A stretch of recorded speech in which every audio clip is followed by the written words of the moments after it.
What was the first big risk you ever took before Squatwolf? One of the best companies in Pakistan got selected. But at the same time, I was talking to one of my best friends in joining his young startup. So I took that risk of declining that offer. Got an offer from Dubai and moved while being engaged. Then I took the risk of telling Waj and my family that I'm not coming back. Getting your first order, can you remember the feeling? I was just refreshing continuously and all of a sudden there was an order. It was a mind-blowing feeling. Were you surprised at how much you had to invest into ad spend? Google is the infinite belly. Just keep putting in. Ads are a push model. If you're able to somehow create that desire and that pull towards the brand, you don't have to push and don't have to put a lot of money on ads. How important is supply chain? Huge. Supply chain is absolutely so critical. AI, how much of an impact is it having on the business? Massive impact. The speed has become so good. Things that would take months, we do it in a couple of hours.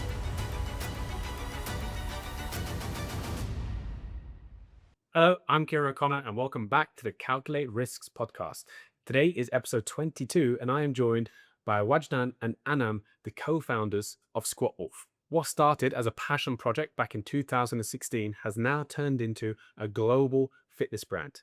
They actively sell in 120 different countries and have 3 physical outlets, including the famous Dubai Mall. Both Waj and Anam have done lots of podcasts before, so the story has been told and a lot of the big topics have been covered. Today, we're doing it different. We want to get into the details to help people out.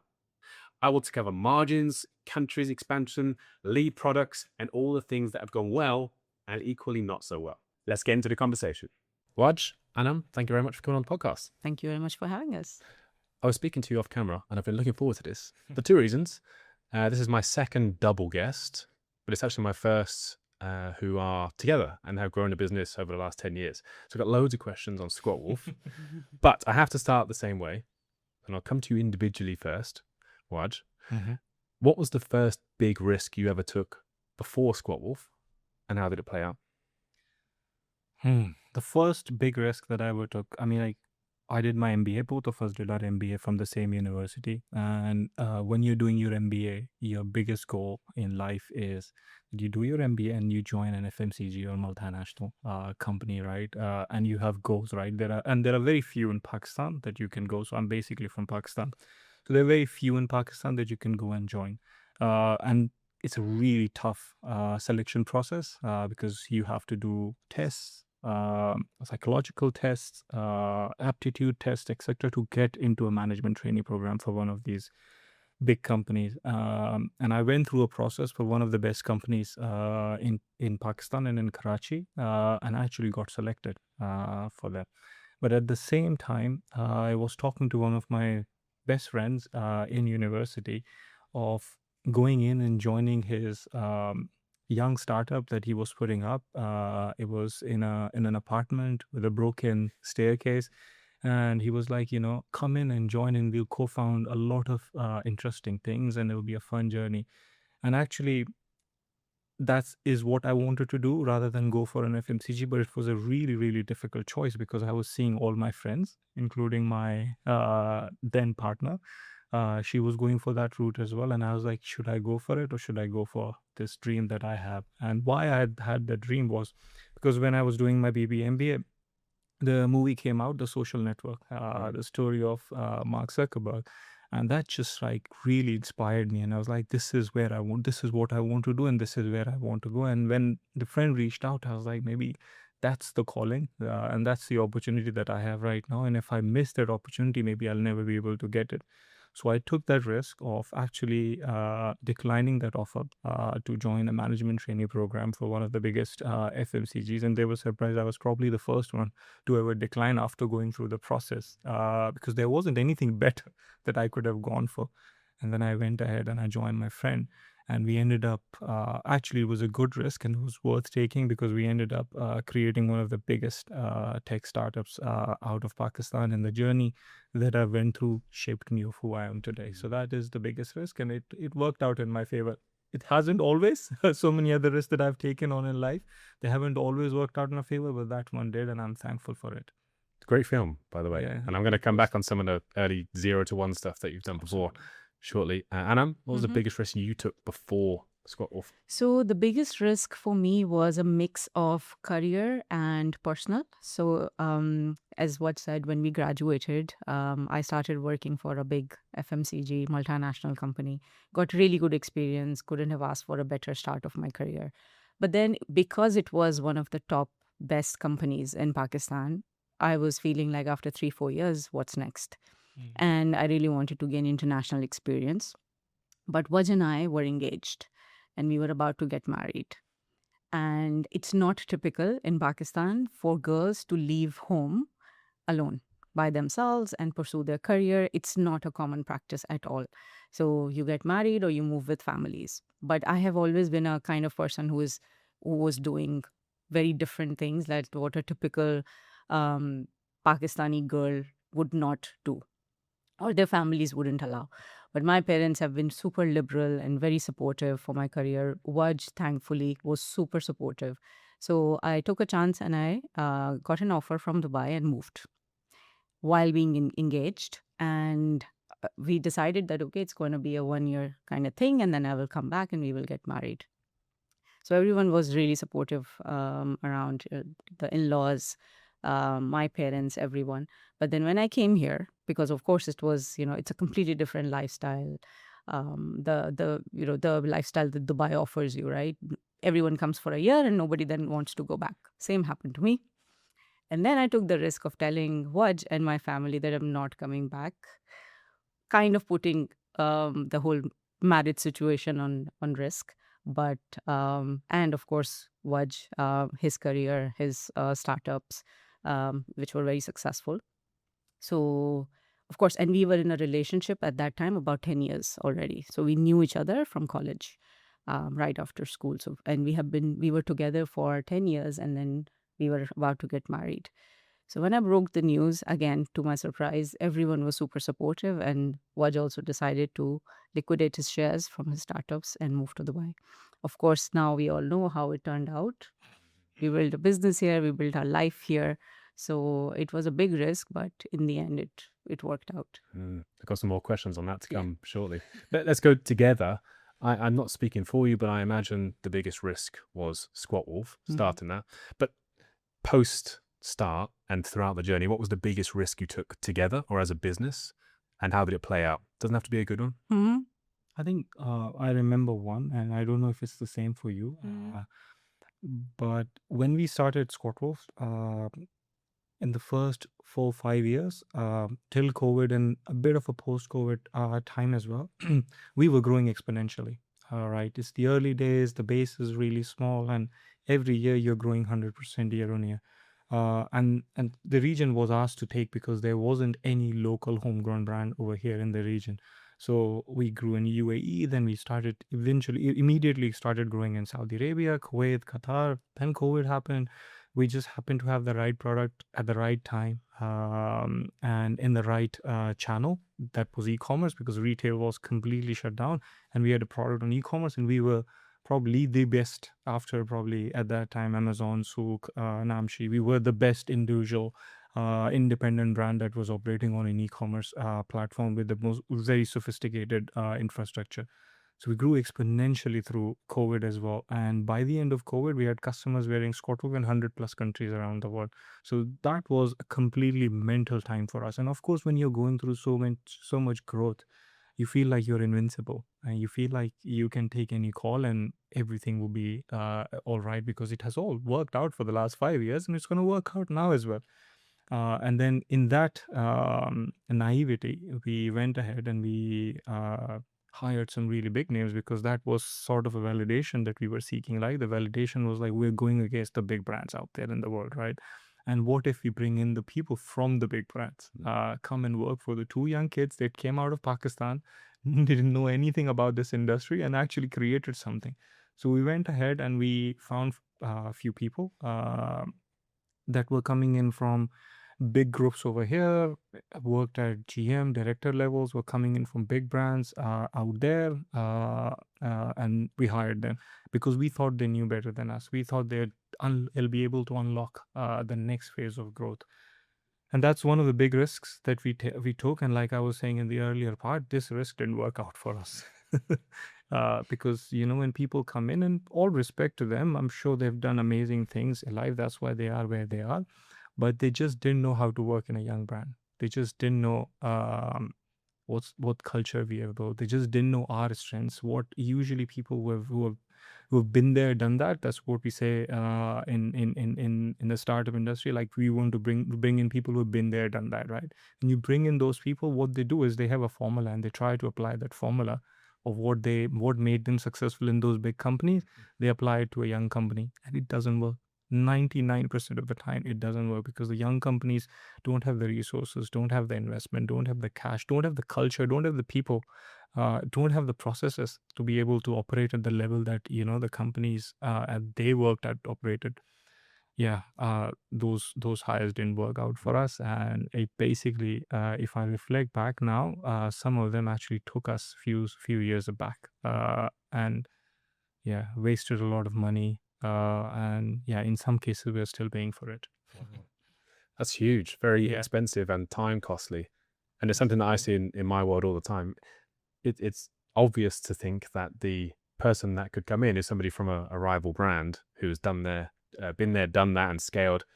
But depending on the company size, if they're there at 500 employees versus 50, although they've got the experience, it's completely different to an early stage startup. And you'll know this with your background as well. It's almost sometimes better. I wonder if you'd be open to this now that you think back, having somebody who was at a similar size company, but in a different industry, versus somebody who's been at a larger company. Do you think that could have worked out better? I think we were reflecting on it, and it happens to us a lot of the times when we are interviewing people actually coming in, because you have a limited resource pool. Like, in this market where we're operating in GCC, brands do not come out of this region. We were the first ever brand that came out of this region, and we're still the biggest, if not we're still one of the biggest, if not the biggest, in this region. We have to import a lot of talent, right? Or we have to get a talent from these groups, family houses, which are like which operates franchises for a lot of brands. A lot of these people, they have the right. We have made some decisions later on that we hired people from big companies. Actually, that worked out for us as well. Most of the time it doesn't, but sometimes it works as well. And we were reflecting why sometimes it works and why sometimes it doesn't. And when you interview people, they're like, you know what, I'm tired of being a part of the machine. I want to be the machine. So that's why I want to come in and work for you, because I feel like I can create an impact. You land them into Squatwolf day one, they look at it, they're like, holy. No systems, no process, nothing. And not just that, it's a lot of work. And I can't hide behind anyone over here. Accountability is on me. I need to deliver. I do not have 5 people to actually work with. I do not have 5 people to hide behind. It's actually me or nothing. And then 6 months later, they come in, they're like, I can't do it. And there's like, what happened to the time when you said you were going to make an impact? You want to make an impact. It's time to make an impact. It's like, I don't want to make that impact. I've heard it because it's impacting my life, my health, etc., etc.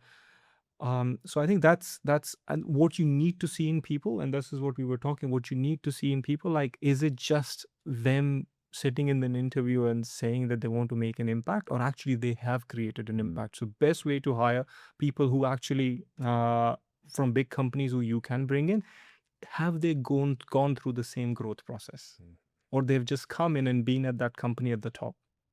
Have they been through the journey, right? Have they been there in that company for 5 years, 10 years, and they've taken when the company was nothing to what it is now? If they've gone through that process, those are the hires that often work. But if they haven't, and they just sit at the top, and they thought that actually and often you will see when people are sitting at the top and join at the top, they would say in the interview that they created all of that, because they're also not humble, because the journey makes you humble. Journey makes you say, actually, you didn't do anything, it was the team. But when they say I did it, that's where that's a red flag. You don't bring those people in, because those are the people that won't work in this company. So true. Yeah. So true. You've done loads of media before, both of you, and all of the big highlights have been covered. So I have decided to avoid all of those and get into some really detailed questions, I think, on numbers and expansion to try and help some people out. The obvious one to me is, I'm not sure if Mohammed mentioned, but I work with my wife as well, and it's amazing. You work for your wife or with No, your wife? we got weird. Unless it's in the house, I work for her, and it's I amazing. work for my wife. Yeah. Good It's one. like I'm reporting into her. And it's amazing. It comes with its challenges, but I wouldn't change it. But you're later on in the journey right now, so I'm super curious about you identify as the CEO. You know, you're more COO. Is that fair to say? Actually, we changed it to co-CEOs. Co-CEOs. Co-CEOs. Co-CEOs now. Nice. Yeah. So like at what point, because when you started out, right, it's very scrappy, you're just doing everything, just doing what you can. When did clearly defined job titles come in, and how did you know which one was better suited to which position? So it comes from our background. Waj has always been a startup guy, and I have always worked in big multinational Fortune 500 companies. So when the business was at this stage where we were scaling and we had to build the right systems, bring in the right people, build the right culture, for us to retain the kind of talent that we need, I had all the experience of bringing those elements into the business, which will help us sustain and scale. So it was easy in terms of deciding what are the areas that I'm going to focus on and what are the areas Waj is going to focus on, because there are elements of the functions in the business that require very long-term planning. So for example, our product cycle is 18 months. So right now today is July 14th. Yeah. We are currently working on autumn winter 28 as a season. So second half of 28. So this is how the long-term planning that is required, and processes and systems and the right people. So it is so well in advance, like it's hard sometimes to also predict what kind of trends will be there, what kind of color palettes will be in at that time, what kind of products will be in trend, what kind of products will be out of trend. So all of this requires long-term planning. Same goes for building the brand. When you're building a brand that people desire, it takes a lot of time. It's a long-term thing. But when it comes to hitting monthly targets, hitting your quarterly targets, that goes to Waj, because he is that person who can be like, okay, we have to do this today and tomorrow and day after. But when it comes to me, I am taking care of everything that requires years to build. So it basically comes from the experience that we have, the background that we have. So I build the future and he focuses on today. This brings me on to a question I was going to ask later, actually, but maybe compliment time. Well, you can start, what does Anam do? And you kind of answered it, but there must be something specific. What skill set or responsibility does she have that you just couldn't do? It's just not in your wheelhouse and that you admire for it? I think we both of us have a lot of complementary skill sets, and right now for me it's not about skill set of what she does better, what I do better. It's about something innate in our personalities, and I think that's one thing that's in her that's just absolutely mind-blowing. And I see, and it's just like, okay, you know what, this is what inspires me every day is her focus. Right? And that's really important, right? She will decide on one thing and she will start from 0 and she will take it to 1000, right? And she will not sleep if she can't take it to 1000, and she will try every day, wake up and do this. And we were just discussing it this morning, right? It's really rare in entrepreneurs, and this is one of the biggest things and one of the biggest factors that make you fail in your business or your entrepreneurship journey, is that you start something and then you have like, the infatuations of the early days of like, you have an idea, great, I'm going to make that successful now. And I'm like that, right? Every day I'll come up with a new idea. Honestly, every day I have an idea that if this is the next Squatwolf that we're going to create. And then she's like, Waj, calm down. We have this right now, and that's what we need to focus on. And then she makes me focus. And that's just one thing. But other than this, in just Squatwolf, like when she's working, when she has a problem in mind, she's going to solve it. Right? No matter what comes in, she's going to solve it. She's going to keep her focus. No matter what distractions come in, what comes in, she's going to keep going. And that's what inspires me. And that's why when there are really, really big problems to solve, this is with her. That's one. Second is just her skills in people management, like how she understands people. Like as she said, I'm a commercial guy. I sometimes just operate on numbers and data, etc. But then she understands the human side of the people as well. And you often forget, like, you know what, because I'm a startup guy. I unfortunately do not see the human side of people. I'm trying my best. I see numbers, I see growth, I see this is what we need to do. Let's do it, man. Why can't you do it?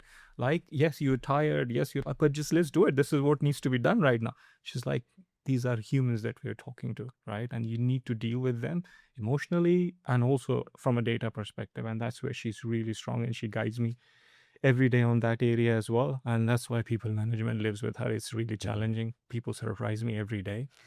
Doesn't surprise her. Yeah. And that's where I depend on her. I can fall guilty of that as well. You know, the commercial lens, numbers, and it's just Probably men, right? I think it might be. I think there must be some genetics there. It's so hard to.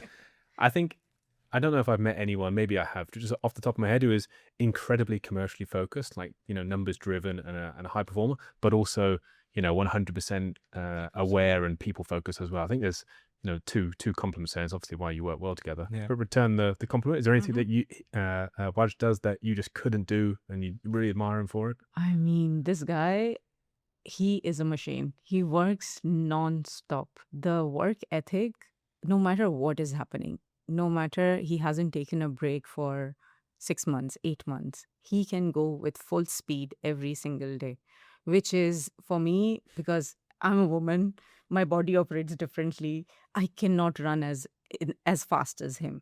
So, but I admire it every day because, you know, it also then contagious, because when he can go with so much speed, that it gives me that positive reinforcement that, you know, I can do so much more. The team is always looking up to him in terms of, you know, like, he sometimes it's not healthy as well, like we have learned the hard way, but you know, that spirit of keep going and not giving up and having that grit and resilience, no matter what is happening, no matter how challenging the situation becomes, he is always positive and trying to make things work, find a solution, and not only do that, calm everyone down around him as well.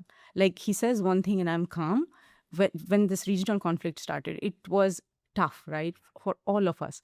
And not even a single day he was stressed out. And he was telling me, Anam, you can stress out when I'm stressed. When you see me stressed, then then it's allowed for you to be stressed. Until then, stop, calm down.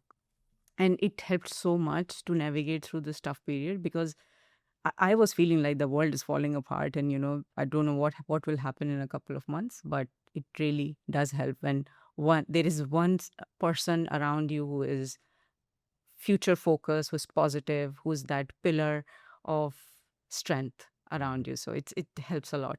Amazing. Do either of you remember the 16th of May 2016? Yeah, we do. What day was that?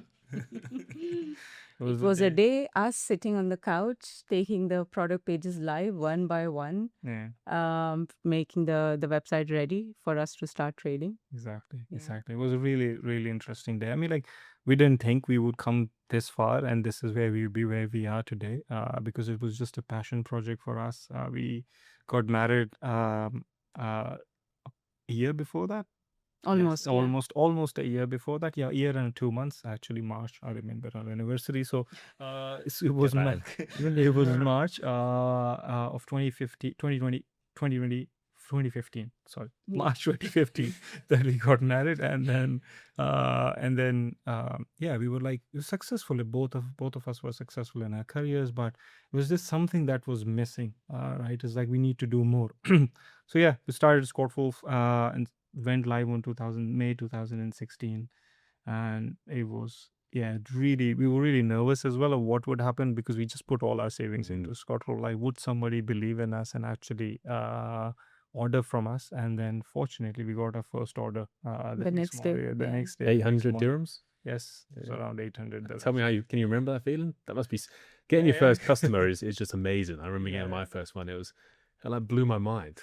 But like getting your first order of something which you've, you know, envisioned, can you remember the feeling? I saw, because I was just refreshing at that time. We were not on Shopify, we were on WooCommerce, because that's was the cheapest way to get the e-commerce site live. So I remember I was just refreshing continuously and nobody was ordering, and all of a sudden I refreshed and there was an order. At that time we would just had cash on delivery. I didn't even have a payment processor, so it was the person just ordered on cash on delivery, and I was in a meeting at my work at Bounce, and then I just stood up in between the meeting and then went out and I called her, It's like, we got an order, and I was so excited. I called my father. We got an order, and I'm going to resign. It's like, calm down. It's just first order. Just take it easy. But then, yeah, it was a mind blowing feeling. Like, we worked on something for 6 months, and somebody else out there believed in the same thing that we believed in, and went in and supported the idea. Yeah. Really exciting time. It proves, right, that what you're starting is the first person who trusted you and who's ready to put money on what you have been doing. It's a huge proof of, everything that you have done, that there is a chance it will work. Small part of validation, but to you guys it was huge. That's all you needed. That's 0 to 1. For that person, it Then was you just go- 800 dirhams he spent. For you, it was everything. It was For us, everything. everything, It yeah. was like, man, it was $800 million. Yeah. That person gave us. Yeah. And then, yeah, we were able to so thank you to that customer, and we were able to build what we are building today. It was just because of that 800 dirhams. Yeah. Kept on going. Let's get into some of the more the questions that should hopefully help some people out. All right. So let's just go back to the first few years, I imagine. I know, or I think some of the more recent stuff is focused on community and influencers. That probably really helps sales. But, back when you first started, anyone else who's starting out will be thinking, well, how do I market the business? Do I do paid ads? What is the return on interest on these sorts of things? So, like, what worked in the first few years and what really didn't? So in the early days, basically the name itself, Squatwolf, the idea was that it has to represent two things. One was the workout, the exercise. The most effective exercise is squat, engages most muscles. So that part comes from that mindset, the workout and staying fit. And the other part, the wolf part, comes from the pack mentality.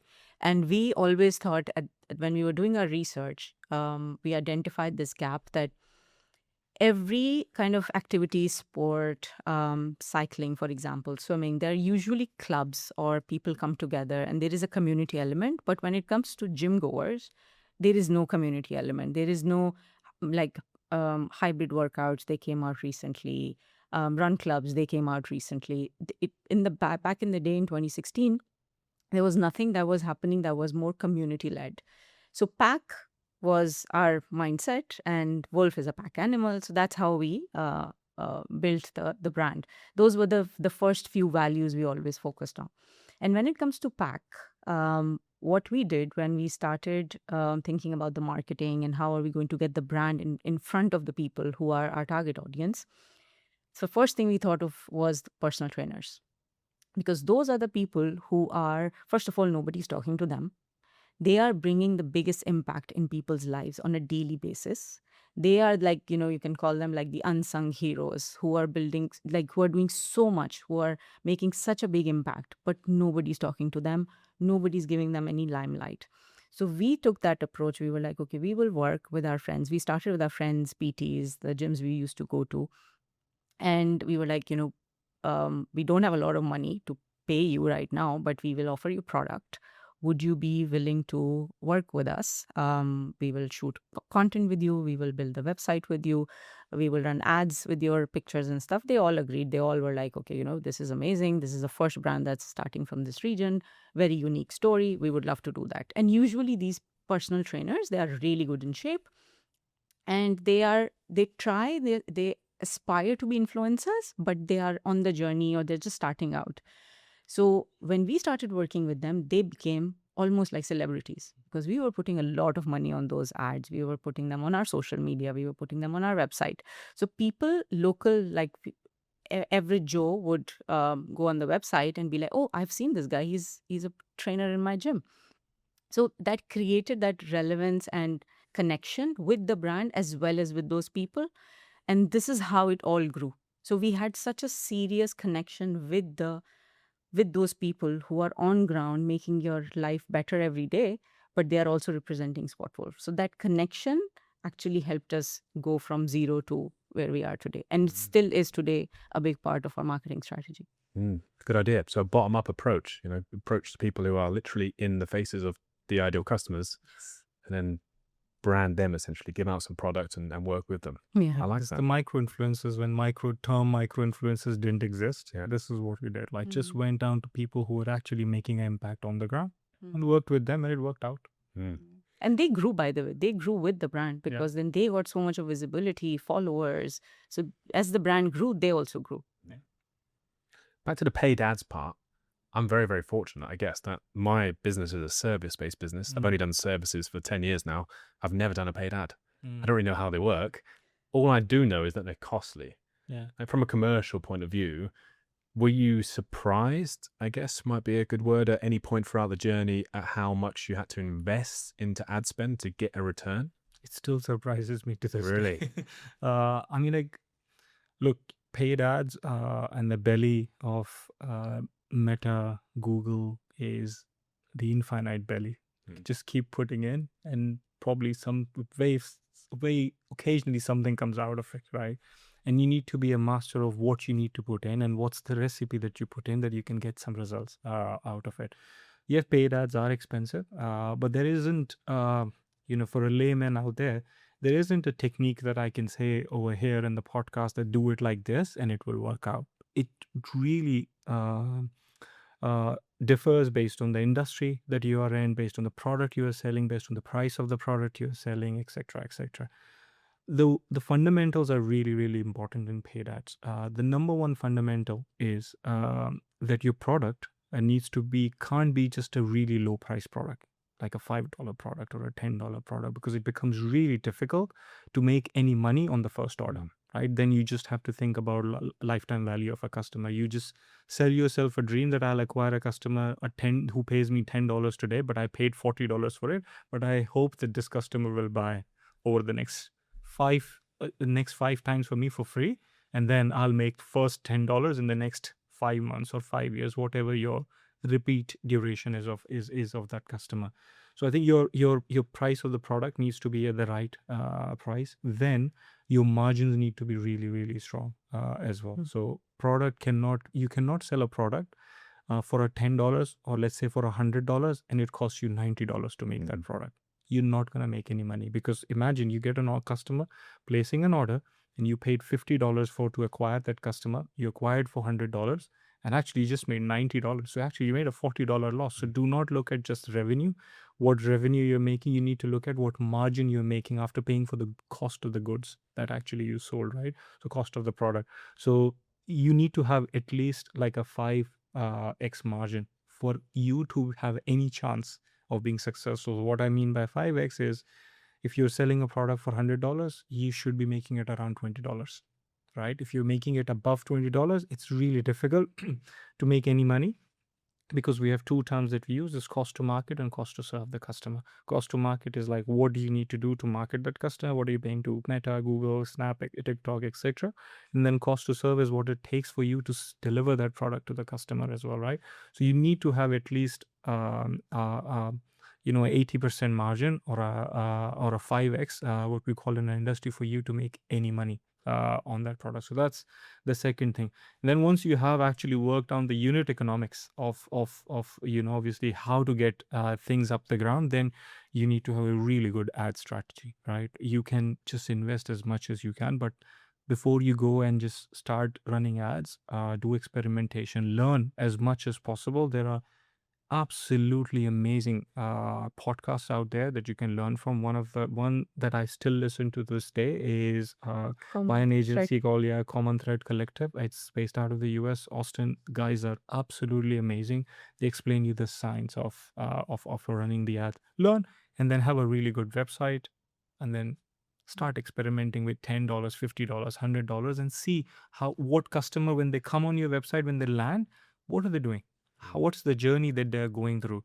Do a heat map, do a session recording of your users as well, so you can learn and keep optimizing your landing page and drive them through the funnel of purchase. And once they purchase, then you know what to repeat and how to repeat. Can I share something that is going to be even better? Yeah, please. Than what Waj is explaining. Build the brand. Yes. Focus, because being a brand person, I would say make such a strong brand and have a strong pull and desire towards the brand. I know it's easier said than done, but ads are a push model. You're pushing the product. You're trying to sell and pushing the product for the customers to click, to see, and then to buy. But if you're able to somehow create that desire and that pull towards the brand, this is not going to be as important, because you will have such a high demand of your product that people are pulled towards it. You don't have to push and don't have to put a lot of money on ads. How you can do that? Social media these days is the biggest tool that everyone has, is organic socials. Who does it better? How you really create that gap of how you're going to communicate and how you're going to get massive visibility depends, because the more you're creative, the more you're different from the crowd, from your competitors, the better it's going to work for you. And it's difficult. It's not easy. So you have to find those people who really understand this world, the hook strategy, the virality, understanding the target audience that you have, and really understanding it, because target audience can be, you can define your target audience. Okay, it's 25 to 35-year-olds, people who are into fitness. That's my target audience, male and female. But that doesn't work, because you're trying to talk to someone, for example, who is an ambitious professional who wakes up at 5 in the morning, goes to the gym, and wears very aesthetic, simple products, maybe just black and navy, right? And those are the people from there. For them, purchase barrier is the quality of the product. If the quality is not great, you are going to lose them after first purchase. So everything you need to understand for that one small cohort that you're trying to target, and you can break it down into as many as you want. If you're interested in this topic, anyone who's listening needs to read this book called Day Trading Attention by Gary Vee. He explains this so in such simple words that anyone, be it a service, be it a product, anyone, if they understand, learn, and apply it, there is a good chance that we will not be spending a lot of money on paid ads. Absolutely. I think, and I 100% agree. And this is like, you can actually probably generate 1 or 2 customers or first 100 customers through the strategy that I explained. But if you want to go from 100 to 100 million, that's what you need to do. Like, build the foundation.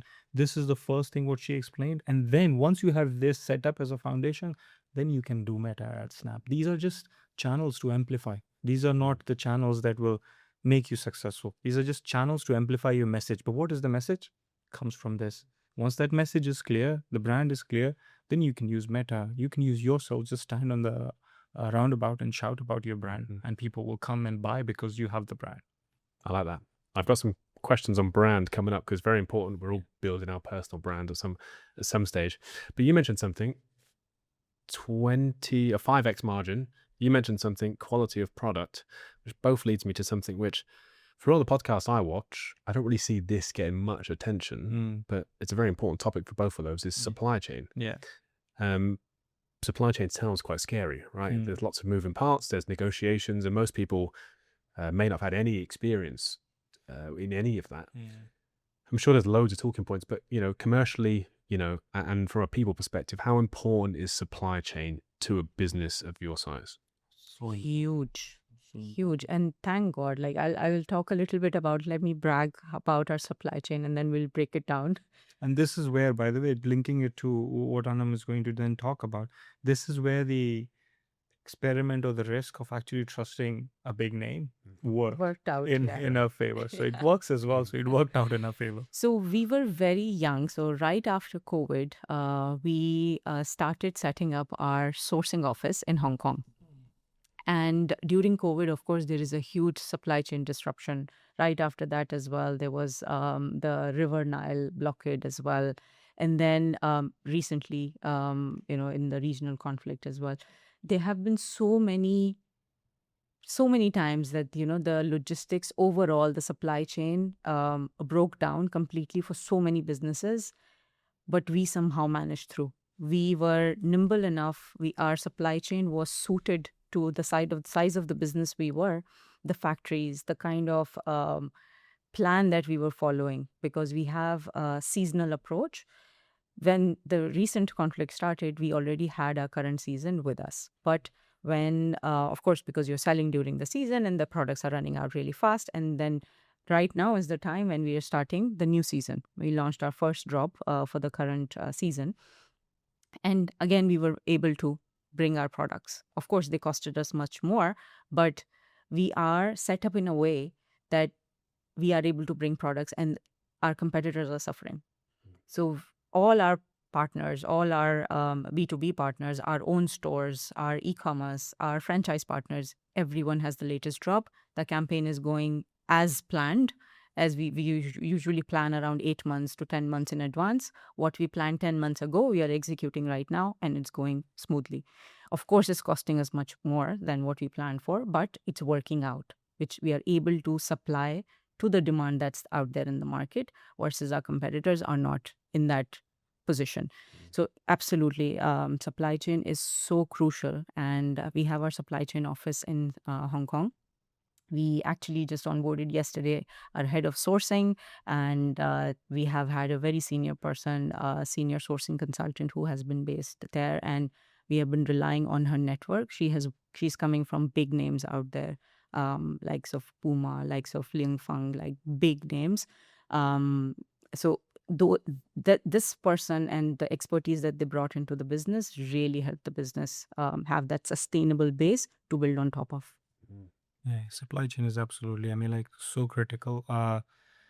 If you're building a business for the next 10 years, 20 years, etc., and if the business is so complicated as apparel, because you're manufacturing your own products, you have to bring in the product from another market to one market and then supply it all throughout the world.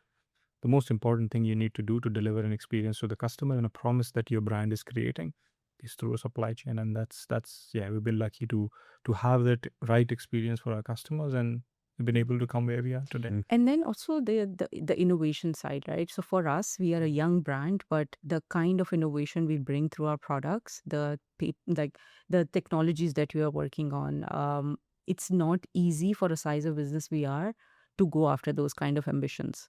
But again, we have been able to do it because we have that supply chain, because we have the right people, right factories, right partners, right fabric suppliers. So we know every 6 months, me and Vaj, we are going with the team and we are meeting the partners and studying all the technologies that are going to come out in the future. And we are the first ones adapting those technologies. So if we don't have a very strong supply chain, we won't be able to offer those technologies. And especially because Squatwolf is all about this region, right? This is our home ground. It's not a normal environment. The Nikes of the world and the big brands out there, they are making products for their weather conditions for the majority of the people around the world. We are making products that can work in this environment. People, when they're running in 45 degrees, those products need to perform. And nobody else is doing that. So for us, it's even a bigger challenge that we need to make sure all our products, all our fabrics perform in this environment and people are happy with the performance. So if we don't have a strong supply chain, we would never be able to do any of this at all. Bill, one final follow-up question on supply chain, probably from a commercial sense.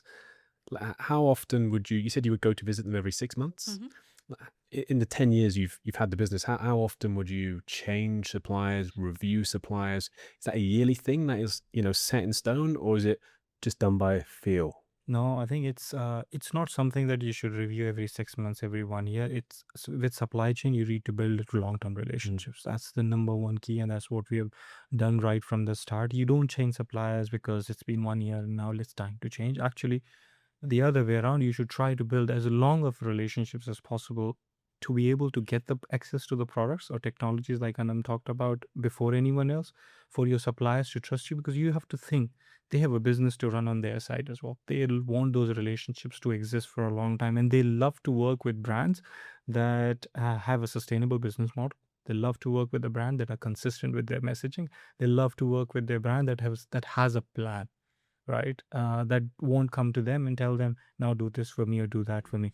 So for us, we built really long-term relationships. The suppliers we've been working with them now for more than 5 years. And we just continue to build those relationships. Every 6 months we go, they host the most amazing lunches and dinners for us.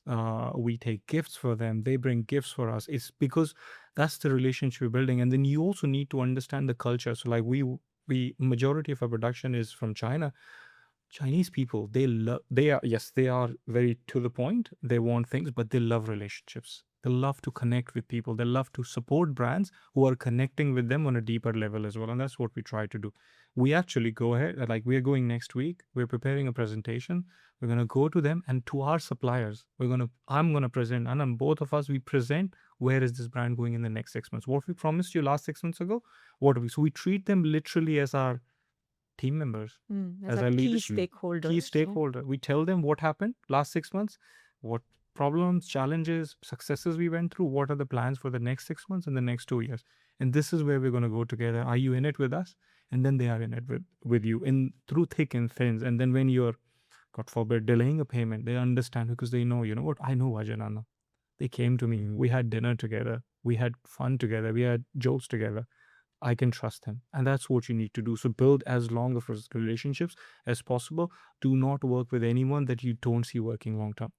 Otherwise, you're just going to make it difficult for your business. And as the business grows, changing suppliers become an absolute nightmare. So build relationships for a long run, especially in the supply chains. Do not go and work with anyone that you don't see your future with.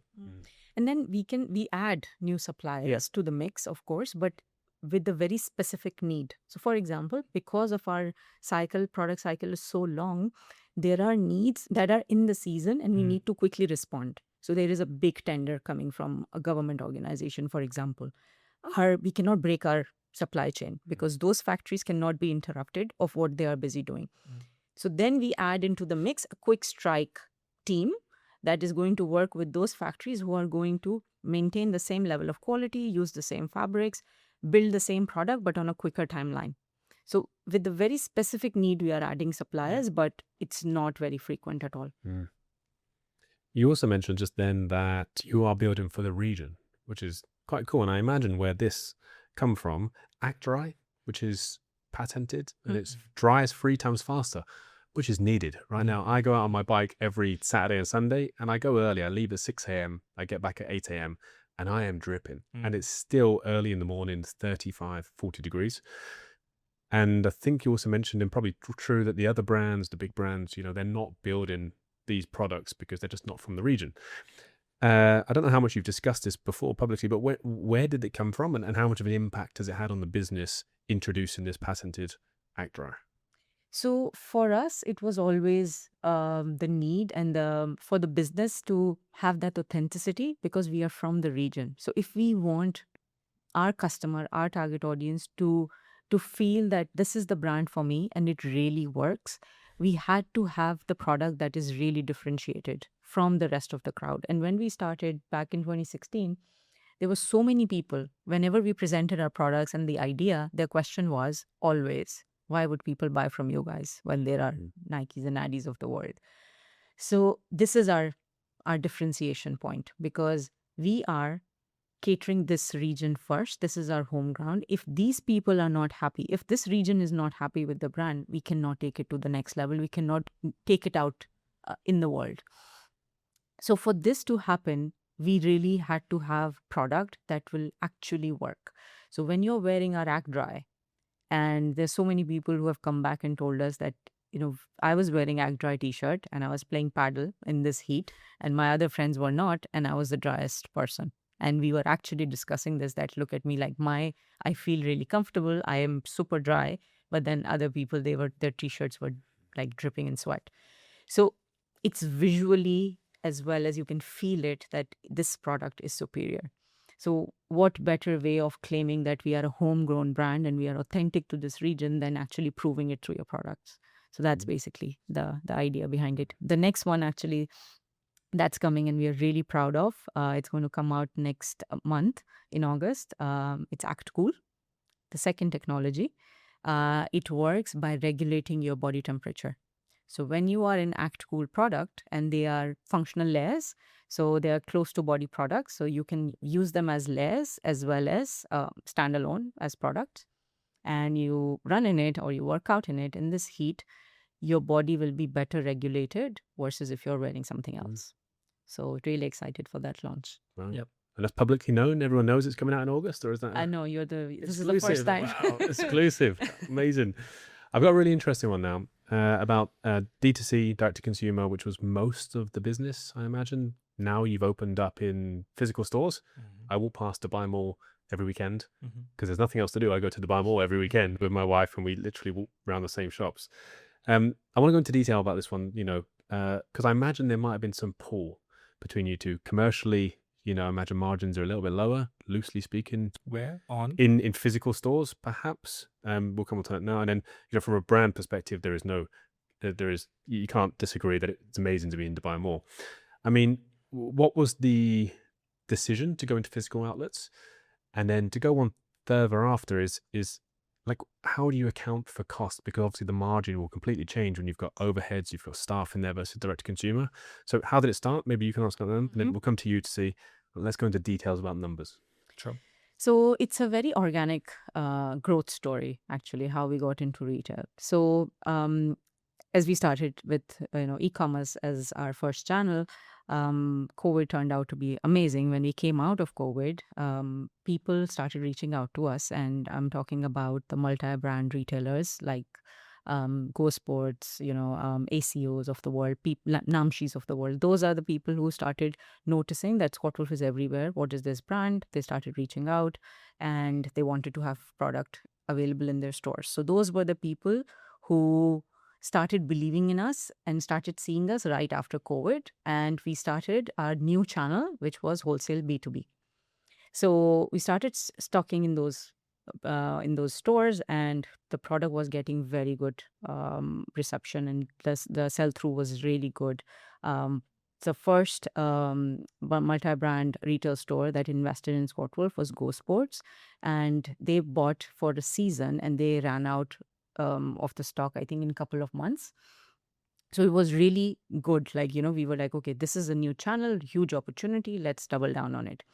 But as we started growing in B2B, people started commenting on our posts, started coming to our chat and commenting, where is your store? We want to go to your store, not just these multi-brand retailers.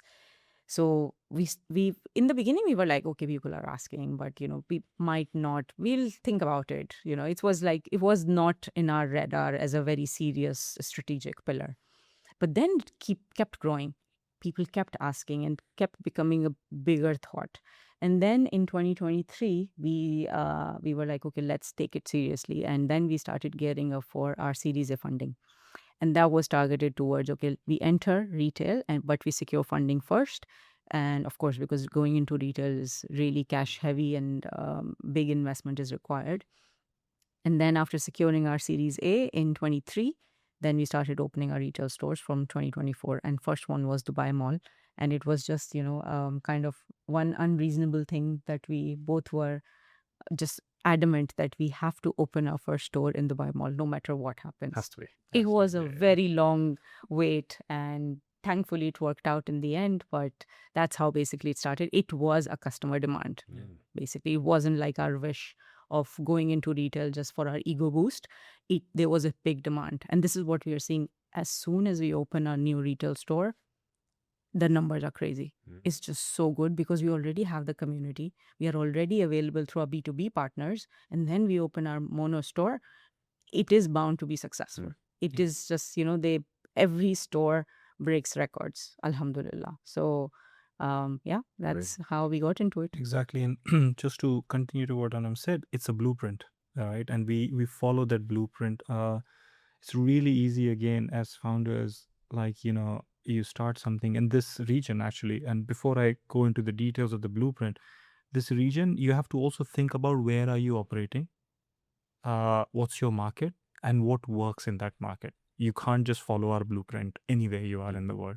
So market is a big contextual reference point that you need to always take into account. In this region, people hang out in the malls, like you said, like you are in the Dubai Mall every weekend. Why? Because malls are the parks of this region. People go into the malls. They just don't go in for shopping. They go because they just want to hang out. Malls are absolutely amazing. They have everything, right? And now the malls, they even have pubs as well in some of the malls over here in Dubai. So you have to think what is that community spot that people go and hang out. And for us, fortunately, they were malls. We're like, this is where the community is.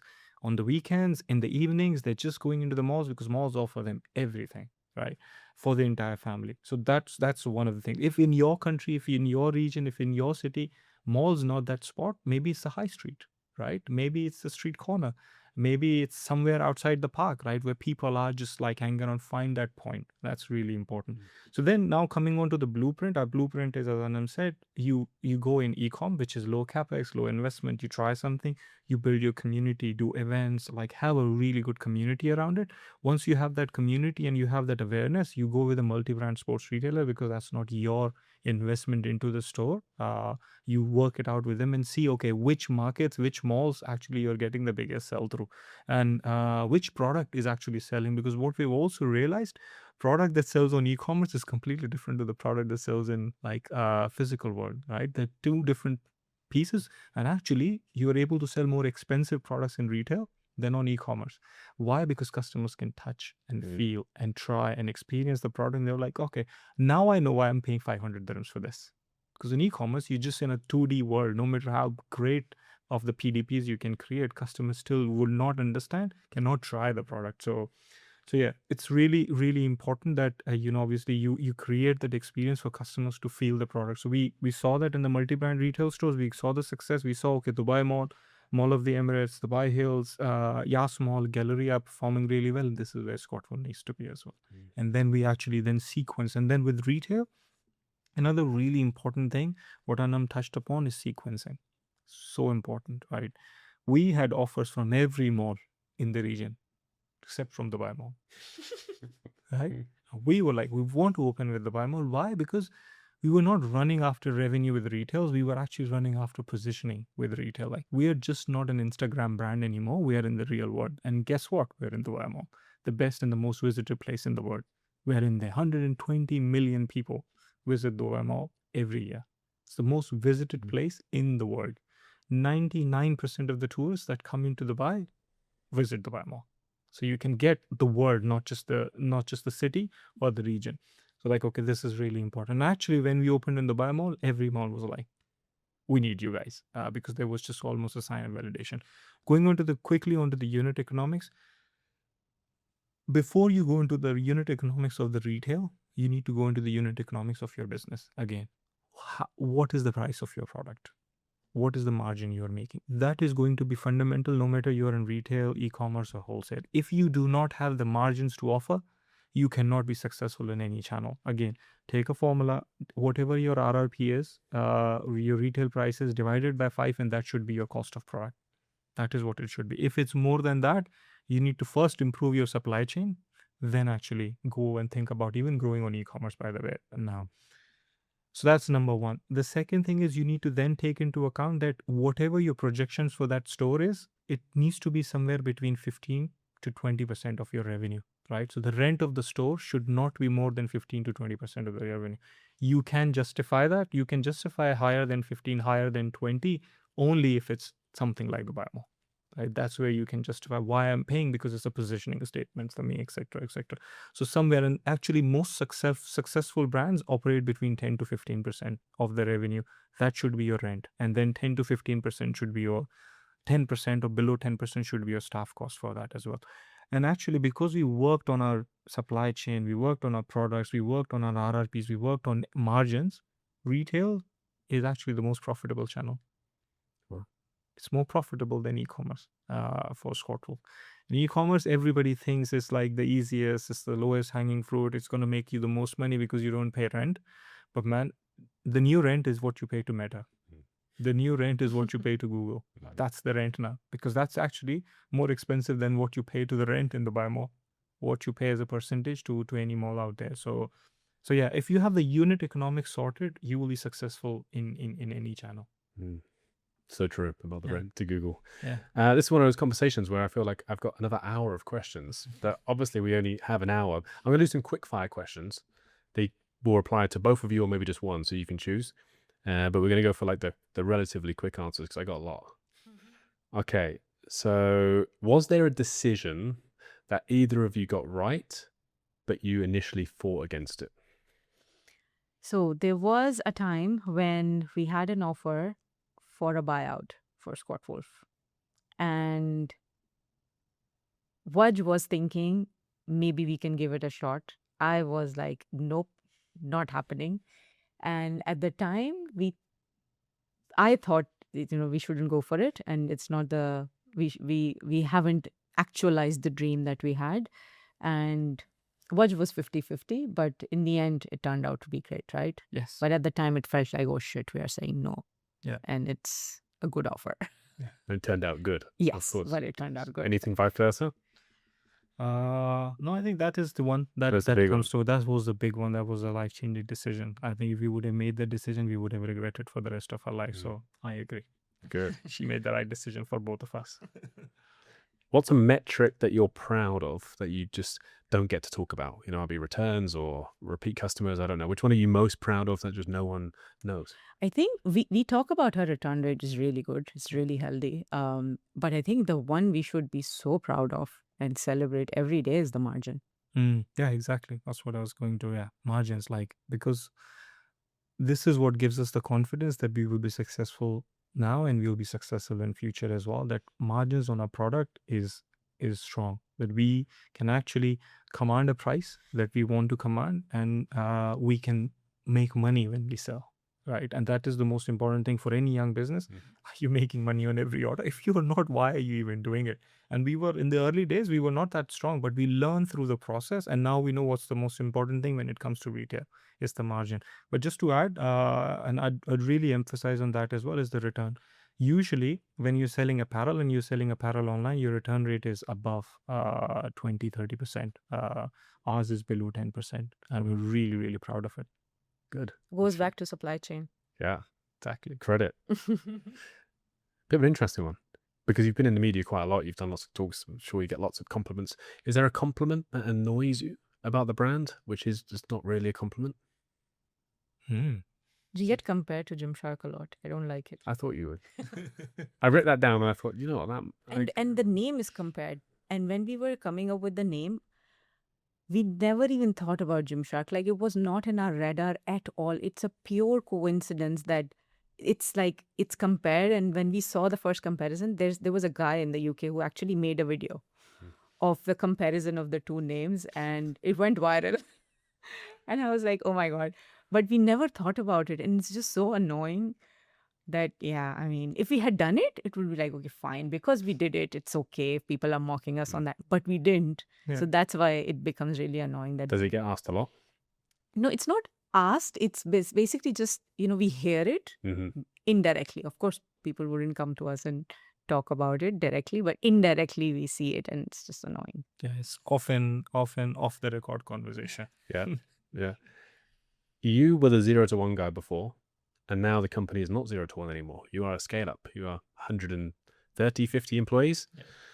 You were the Fortune 500, loosely speaking, and you've come down to a startup very early. So you've kind of like had to grow, and you've also had to grow as well.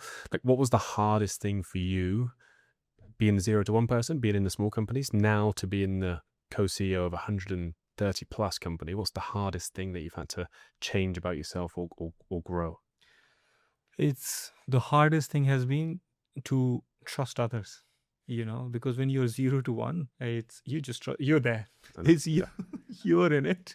You have to deal with it, and you have to take care of it. The hardest thing that I still struggle to this day is what I have to do. I have to give to someone else. I know I can do it better, but this is not a scalable model. And actually, sometimes I'm wrong that I think I can do it better.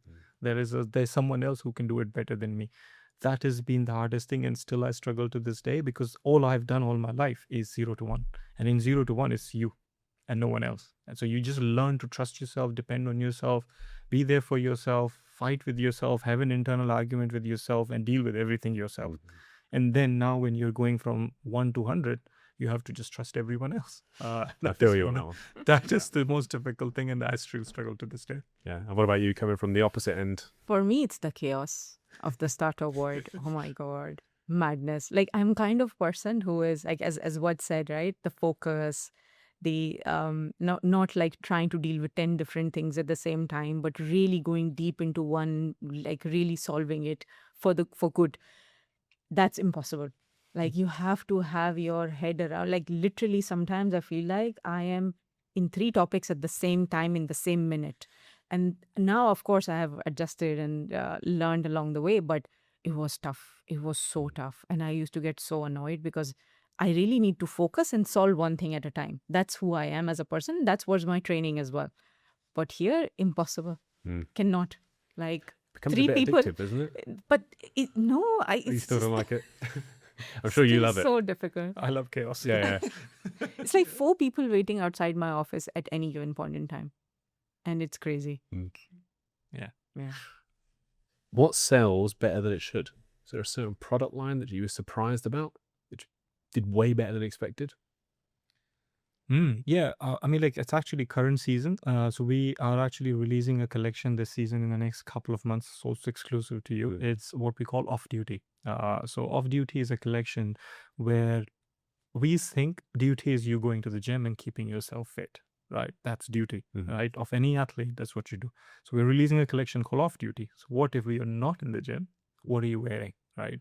And because we've always been a performance wear brand and sold performance wear, and we've sold tons and tons of it and so sell it really successfully, we were really nervous that if you release a collection that's inspired by the lifestyle of an athlete, of what he or she would wear when he or she is not in the gym, hanging out with friends or on the weekend. So it's not a lifestyle collection, we call it. Brings in the athletic aesthetic of performance in gym to the outside world. If we release it, maybe it won't be successful. And actually, we did our sell-ins for SS27 just last month. So it's B2B. We do sell-ins about 8 months in advance to for the B2B partners before the collection comes out. So they get an early access to look at the collections and place orders 8 months in advance before we launch. Yeah, so we actually showed them the collection. And when we showed it to them, we were surprised to see it was one of the best-selling collections that they were actually waiting. And that's, again, a difference when you go from e-com to retail. Because it's, again, when you are in the retail environment, you don't just see people who are just gym freaks or performance freaks or athletes in the mall. You see everyday everyday Joe, that's basically, or everyday Jane, that's just passing by the gym. I've seen the ads. I've seen this brand on Instagram. Let me go and check it out. And if all you have is just performance wear and not something that's a bit less serious for that average Joe or Jane, then we're like, okay, this brand is probably not for me. But when you offer that, it's like, okay, let me get into this lifestyle. And then you inspire them to become stronger by getting them into a lifestyle and then getting into a performance wear brand. So that was one surprise that we didn't think that it would do really well, and did really well. Another exclusive. Okay. My last one, maybe one, but last one. Oh, countries. So I want to know, 120 countries, is that right, that you now sell product in? They're crazy. Like, what country was the most surprising? Which one did better than you expected? Somebody can take that question. And on the counter side, which country were you really hyped up for? And you thought this was, really going to expand, and it didn't do as well. So basically, how it all happened was in COVID. So when COVID hit, everyone was super nervous. What's going to happen? We were also really nervous. And we basically spoke to Meta, and they had a solution where we could actually go overnight global. So we made the campaigns, turned on the ads, and we slept. The next morning, we had orders from 60 plus countries. So that's the magic of Meta when it comes to, scaling, for example. So that worked out really well. And then we started receiving orders on average in a month, about 78, 80 countries. And total overall, we did around 120 countries. There were so many surprises, like the countries we have never heard of. And what you know those names, like we have actually now a small store, a wholesale partner in Maldives. We have in Madagascar, Reunion Island, that there Ghana. This sells really well there. So these are some really surprising ones. However, just to add to what Anam said, and quickly, I know we're running out of time, but it's also a lesson for everyone. During COVID, we grew everywhere, but it was like a mushroom growth, right? It just grows wherever it grows, and we were just growing. But then post COVID, there was a realization, and we checked, like, we need to really get into. We just cannot be again going and selling everywhere. We need to sell in the most profitable markets, and we want to position Squatwolf as the most premium, performance wear brand out there in that market. So actually, post-COVID, we rolled a lot of these international expansion back. And then what surprised us again was that Kuwait and Qatar, everybody thinks they're really small markets, especially Kuwait, right? Really small population, a really small market. But that Kuwait market does absolutely wonders for us. We launched our store last month, and it's performing like phenomenally. And we're like, okay, this is amazing. Yeah. And then, so what happens still today, we are on average shipping to around 80 countries from our warehouse in Dubai. Yeah. But what happened because of that consolidation effort, our B2B business grew really well. So we have 100 doors across the world just going to those B2B partners. And then from e-commerce perspective, the key markets like, the main suspects, UK, European markets, English-speaking countries are really good for us because we advertise usually in English, Singapore, Hong Kong, and of course GCC is taking majority of that top 10 markets. So now it's more strategy driven. Before it was like excitement and okay, wherever we can go to, let's just go. Last one. Got one more. AI. I can't ask. I can't finish without asking about AI. It's everywhere. Everyone's using it. Consumers, businesses. In short, I guess, how much of an impact is it having on the business? From a people perspective, from a commercial lens. Massive impact. Yeah, I mean, like we have our director of tech, and I think we probably also here the youngest company we basically make sure that everybody in the company has cloud subscription and is paid by a company so that you can experiment, you can play with it. But then there is a downside to it as well. The downside to it is like people become lazy and they're just like putting in things in cloud and actually outputting and not reviewing, and we are like, man, did you see that? Because that's not something we're doing. It's just cloud like and ChatGPT hallucinating and just telling you things that are not for real. So then we had to train people of how to actually read the output and actually use it for your benefit rather than being lazy. So what we believe and what we think cloud helps us is we're a retail business now rather than just an e-commerce business, a retail business that operates in e-com, retail, wholesale, and franchise model. So we're like a proper omni-channel retail business. We have tons and tons of data flowing in from every direction. For a human, it sometimes becomes really difficult to actually go through all of it and actually present an output and an insight on a daily basis. That's what we use Claude for, right? Just get everything together, put it in Claude. Let's bring in insights faster than what we would have done before AI. So it's mainly what we request and what we ask people is like bring in insights. That's what you use AI for, rather than just do your work. And this is the inside part, but Mohammed is not only just building founder's brand, but he's an AI genius and he's building agents for us to do other very cool stuff. So I will not share that yet because we are still building it, but we are trying so many things and the speed has become so good. Like with everything, things that would take months, the concept, the presentation, the pitch deck that would take months to do, we do it in a couple of hours. So the whole organization has become really fast and we execute really quickly. Waj, Anam, I have really enjoyed this one. I really, really enjoyed it. And hopefully it was a little bit different to some of the ones we've done previously. I would have loved to ask another 100 questions, if I'm honest, but maybe another time. So thank you very much for coming on and I really appreciate it. Thank you so much. Thank you. And that is it. That is the end of the podcast. I really hope that you enjoyed that one as much as I did. Most of the guests that we've had develop products, maybe even software. It's really nice to speak to somebody in the e-commerce business who has built something over the last 10 years here in the GCC region. Please don't forget to like, comment, and subscribe, and I'll see you next week for next week's episode.